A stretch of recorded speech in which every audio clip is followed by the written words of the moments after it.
ప్రవక్త అయ్యాడు, ఒక మంచి పెద్ద ప్రవక్త అయ్యాడు.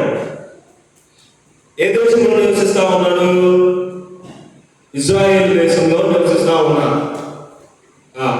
అయితే ఇప్పుడు ఇంకా ఏం జరిగిందంటే, ఆ దేశంలోనే ఒక పెద్ద ఆయన కూడా ఉన్నారు. ఆ పెద్ద ఆయన ఎవరంటే రాజు. ఎవరు? రాజు. ఆ రాజు పేరు ఏంటంటే సౌలు. ఏది? సౌలు. ఈ సౌలును కూడా రాజుగా చేసింది ఎవరంటే సమూయేలు గారు. ఎవరు? సమూయేలే సౌలుని రాజుగా చేశాడు ఫస్ట్. అయితే ఫస్ట్ అన్నా ఈ సౌలు దేవుడు చెప్పినట్టే వినేవాడంట, దేవుడు చెప్పినట్టే చేసేవాడంట. రాను రాను రాను రాను గడిచే కొద్దీ దేవుడు చెప్పినట్టు చేయట్లేదంట. ఇది దేవుడు చెప్పినట్లు చేయట్లా. అలా చేయకపోయేసరికి సౌలు ఫస్ట్ లో దేవుడు చెప్పినట్లే చేసేవాడంట. కానీ కొంచెం వచ్చే కొద్దీ సౌలు దేవుడు చెప్పినట్టు చేయట్లా. తన సొంత ఆలోచన చొప్పున, తన సొంతంగా దేవుడు చెప్పేది నాకు, దేవుడు చెప్పేది ఏంది అన్నట్లుగా తన సొంత నిర్ణయాలతో చేస్తున్నాడంట. అప్పుడు దేవుడికి చాలా బాధేసింది. సమూయేలు కూడా చాలా బాధేసిందంట. అలా బాధేస్తే దేవుడు ఏం చేశాడు తెలుసా? సమూయేలుతో ఒక మాట చెప్పాడంట. సమూయేలు, నేను ఈ రాజును తీసేస్తాను, ఇంకో రాజును పెట్టుకున్నాను. నేను ఈ రాజును తీసేద్దాం, ఇంకో రాజును పెట్టుకుందాం అని చెప్పేసి అన్నాడంట. అప్పుడు సరే ప్రభువా, సరే దేవుడా, నీ ఇష్టం అని చెప్పేసి అన్నాడు. ఎవరు? సమూయేలు అన్నాడు. సరే దేవుడు చెప్తున్నాడు ఇప్పుడు సమూయేలు, నువ్వు బయలుదేరి బెత్లెహేము అనే ఊరెళ్ళు. ఏ ఊరు? బెత్లెహేము అనే ఊరెళ్ళు అని చెప్పేసి అన్నాడంట. సరే బెత్లెహేములో ఎవరింటికి వెళ్ళాలి అంటే అప్పుడు మళ్ళీ దేవుడు చెప్పాడంట, యెషయి అనే ఆయన ఉన్నాడు, వాళ్ళ ఇంటికి వెళ్ళి వాళ్ళ కొడుకుని రాజుగా చెయ్యి అని చెప్పేసి అన్నాడంట. ఏమని? యెషయి అనే ఒక ఆయన ఉన్నాడు, వాళ్ళ కొడుకుని రాజుగా చెయ్యి అని చెప్పేసి అని చెప్పాడంట. అయితే ఈ సమూయేలు అలానే బయలుదేరి వెళ్ళాడు. ఏ ఊరు వెళ్ళాడు? బెత్లెహేము ఊరు వెళ్ళాడు. ఎవరింటికి వెళ్ళాడు? యెషయి అనే ఆయన ఇంటికి వెళ్ళాడు. ఇంటికి వెళ్ళి యెషయి, ఇప్పుడు యెషయి చూసి పెద్ద ప్రవక్త వచ్చాడు అనేసరికి గడగడలాడిపోతున్నారు అనమాట. ఇప్పుడు ఒక పెద్ద పాస్టర్ గారు మన ఇంటికి వచ్చారనుకో, మనకి కూడా చాలా అడవుడిగా ఉంటుంది, భయంగా ఉంటుంది. అలాగనే ఈయన యెషయి గారు కూడా ప్రవక్త గారు ఇంటికి వచ్చేసరికి గడగడలాడుతూ ఉన్నారంట. ఏంటయ్యా ఏంటి ఇలా వచ్చారంటే, దేవుడు నీ కొడుకుని నన్ను అభిషేకించమని చెప్పాడు, నెక్స్ట్ రాజుగా నీ కొడుకు అవుతాడు అని చెప్తే, సరే నీకు ఎంతమంది కొడుకులంటే అతనికి ఉన్న కొడుకులందరినీ పిలిపించాడంట. అతనికి ఉన్న కొడుకులను పిలిపిస్తే ఫస్ట్ ఒక అతను వచ్చాడంట.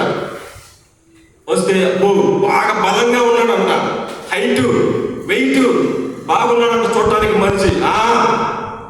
ఇతను రాజు అయితే బాగుంటది అని చెప్పేసి అనుకున్నాడంట. దేవుడు చెప్తున్నాడంట, అతను కాదు, నువ్వు పై రూపాన్ని చూస్తావు, నేను పై రూపాన్ని చూడను అని చెప్పేసి అని మనసులో దేవుడికి కలిగించాడంట. సమూయేలు, అతను కాదు సమూయేలు, నువ్వు పై రూపాన్ని చూస్తావు, నేను హృదయాంతరంగాన్ని చూస్తాను అని చెప్పాడంట దేవుడు. సరే నెక్స్ట్ ఇంకో కొడుకు వచ్చాడంట. అలా కొడుకు వస్తే ఇతను కూడా కాదు అని చెప్పేసి అన్నాడంట. మళ్ళీ ఇంకో కొడుకు వచ్చాడంట. మళ్ళీ ఇంకో కొడుకు వస్తే అతను కూడా కాదు అని చెప్పాడంట. అలా 7 కొడుకులు వచ్చారంట. ఎంతమంది? 7 కొడుకులు వస్తే 7 కాదు కాదు కాదు కాదు కాదు అని చెప్పాడంట. ఇక అందరూ అయిపోతే యెషయిని పిలిచాడు సమూయేలు. యెషయా, ఇంకా నీకు కొడుకులు ఎవరైనా ఉన్నారా? వీళ్ళేనా అని చెప్తే ఒక్కడు ఉన్నాడని ఇంకా ఒక్కడు ఉన్నాడు, పొలంలో గొర్రెలు కాసుకుంటా ఉన్నాడు. ఏం చేస్తున్నాడు? పొలంలో గొర్రెలు కాసుకుంటా ఉన్నాడు. అతని పేరు దావీదు. ఏ పేరు? దావీదా? సరే అతని పిలువు వెంటనే పిలువు అని చెప్తే ఈ యెషీ ఏం చెప్పాడంటే, యెషీ ఇంట్లో పనిచేసే పని అతన్ని, నువ్వు పోయి దావీదుని పిలుచుకొని రావు అని చెప్పి పనివాడిని పంపించాడు. యెషీ వెళ్తే ఆ పనివాడు పరిగెత్తుకుంటా దావీదు దగ్గరికి వెళ్ళాడు. ఈ దావీదు ఏం చేస్తా ఉండేవాడు? పొలంలో గొర్రెలు కాసుకుంటా ఉండేవాడు. పొలంలో గొర్రెలు కాసుకుంటా ఉంటే ఒకసారి సింహం వచ్చిందంట. ఏం చేశాడు? తన గొర్రెల జోలికి సింహం వస్తే, గొర్రెలు తిన్నాల్సిన సింహం వస్తే ఆ సింహాన్ని చంపేశాడు. ఇంకా ఇంకోసారి ఎలుగుబంటి వచ్చిందంట. ఏమొచ్చింది? ఎలుగుబంటిని కూడా చంపేశాడు. తన గొర్రెల జోలికి దేని వచ్చినా కానీ వదిలిపెట్టినంట, జాగ్రత్తగా కాస్తాడంట గొర్రెల్ని. ఇంకా ఏం చేస్తాడు తెలుసా? ఖాళీగా ఉన్న సమయంలో సితార వాయిస్తాడంట. ఏంటిది? సితార, వీణ. సితార వాయిస్తా ఉన్నాడు. సితార వాయిస్తా ఉండేవాడంట. పాటలు పాడుతూ ఉండేవాడంట. ఏం పాటలు? దేవుడి పాటలు పాడుతా, సితార వాయిస్తా, దేవుడిని స్తుతిస్తా, ప్రార్థన చేస్తా ఉండేవాడంట. ఏమని? యెహోవా అని ఏదో కీర్తనలు ఉన్నాయి కదా, యెహోవా నా కాపరి, యేసయ్య నా ఊపిరి అని అలా కీర్తనలు పాడుతా ఉన్నాడంట. ఏది? సితార వాయిస్తా ఖాళీగా కూర్చున్నాడు. అలా చేస్తా ఉండేవాడంట. అయితే ఇప్పుడు కబురు వచ్చింది. మనిషి వెళ్ళాడు, పనివాడు వెళ్ళాడు. దావీదు, మీ నాన్న త్వరగా బయలుదేరి వచ్చేసి అని చెప్పేసి అనగానే త్వరగా బయలుదేరి వెళ్ళాడు. ఇంటికి వెళ్తే దేవుడు చెబుతున్నాడు సమూయేలుకి, ఇంటి దగ్గర ఎవరు ఉన్నారు?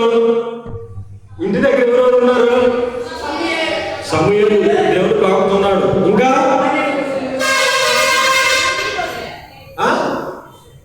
యెషీ, ఓకే, వెరీ గుడ్. యెషీ ఉన్నాడు. ఇంకా 7 చూశాడు అనమాట. ఏంటి? మా అన్నలందరూ ఉన్నాడు, మా నాన్న ఉన్నాడు, ప్రవక్త గారు కూడా ఉన్నారు, ఎంతమంది పెద్దలు ఉన్నారు. నన్ను పిలిచారు ఏంటబ్బా? నేనేమో పొలంలో గొర్రెలు కాసుకుంటా ఉండేవాడిని, ఇంతమంది పెద్దలు ఉన్నప్పుడు నన్ను పిలిచారు ఏంటబ్బా అనుకుంటా వచ్చేసరికి సమూయేలు, దేవుడు చెప్తున్నాడు సమూయేలుకి, ఇదిగో ఇతన్నే నీవు అభిషేకించు. ఏమని? ఇతడే నెక్స్ట్ రాజు, ఇతన్నే నీవు అభిషేకించు అని చెప్పేసి దేవుడు సమూయేలుకి చెప్పాడంట. ఇక సమూయేలు ఏం చేశాడంటే నూనెను తీసుకొని దావీదు ఇట్రా అని చెప్పేసి పిలిచి మోకరించాడు. దావీదు నూనెను తీసుకొని తన నెత్తి మీద పోసాడు, తల మీద పోసి అభిషేకించాడు. దిగో నీవు రాజుగా ఏలుదువు గాక, ఈ ఇశ్రాయేలు దేశాన్ని నువ్వు పరిపాలించుదువు గాక అని చెప్పేసి అభిషేకించాడు అనమాట. ఎవరు అభిషేకించింది? సమూయేలు. ఎవరిని? దావీదుని అభిషేకించాడు. ఎందుకో తెలుసా? ఎంతమంది బలమైన వాళ్ళు ఉన్నా, ఎంతమంది శక్తిమంతులు ఉన్నా వాళ్ళందరూ అవసరం దేవునికి అవసరం లేదు. ఎందుకంటే దేవుడు హృదయాన్ని చూస్తాడు.